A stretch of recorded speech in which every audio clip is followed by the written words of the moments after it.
Hi friends, recent వీడియోలో అయితే మనం స్టవ్ సైడ్ కిచెన్ టూర్ చూసాం కదండి. నేను స్టవ్ సైడ్ ఎలా అరేంజ్ చేసుకున్నాను అనేది ఒకటి ఫుల్ వీడియో పెట్టాను. నెక్స్ట్ ఇది వచ్చేసి సింక్ సైడ్ అండి. రెగ్యులర్ సింక్స్ కంటే కూడా ఈ సింక్ అనేది కొంచెం డిఫరెంట్గా ఉంటుందండి. వీడియో నచ్చితే తప్పకుండా లైక్ చేయండి. సో చూసారు కదా, వాటర్ ఫాల్ లాగా వస్తుంది. దానికే మనకి కింద అన్ని కూడా ట్రేస్ లాగా ఇచ్చారు.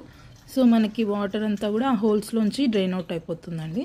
ఈ చాపింగ్ బోర్డ్ కూడా సింక్తో పాటే వచ్చింది, కానీ నాకు దీని క్వాలిటీ అంత నచ్చలేదు. ఓవరాల్గా సింక్ అంతా బాగుంది కానీ చాపింగ్ బోర్డ్ ఎందుకు అంతగా నచ్చలేదు. ఇలా చాప్ చేసుకున్న తర్వాత వెజిటబుల్స్ అన్నీ కూడా ఒక బౌల్లోకి ట్రాన్స్ఫర్ చేసుకున్నాను. సో హ్యాండ్స్ వాష్ చేసుకోవాలంటే సెకండ్ స్విచ్ ప్రెస్ చేయాలండి. దీనిలో 3 మోడ్స్ ఆఫ్ వాటర్ ఫ్లో ఉంటుంది. సో చూసారు కదా, సింక్ అంతా వాష్ చేయాలంటే జస్ట్ ఇలా పైప్ కిందికి పుల్ చేస్తే సరిపోతుందండి. కింద మనకి వెయిట్ అనేది ఉంటుంది. సో ఆటోమేటిక్గా వదిలేస్తే పైకి వెళ్ళిపోతుంది. నా సింక్ మోడల్ వచ్చేసి పియానో వాటర్ ఫాల్ సింక్ అండి. పియానో ఎందుకంటే ఇలా స్విచ్చెస్ ఉన్నాయి, మనకి అక్కడ వాటర్ ఫాల్ లాగా వాటర్ వచ్చింది కదా ఫస్ట్లో.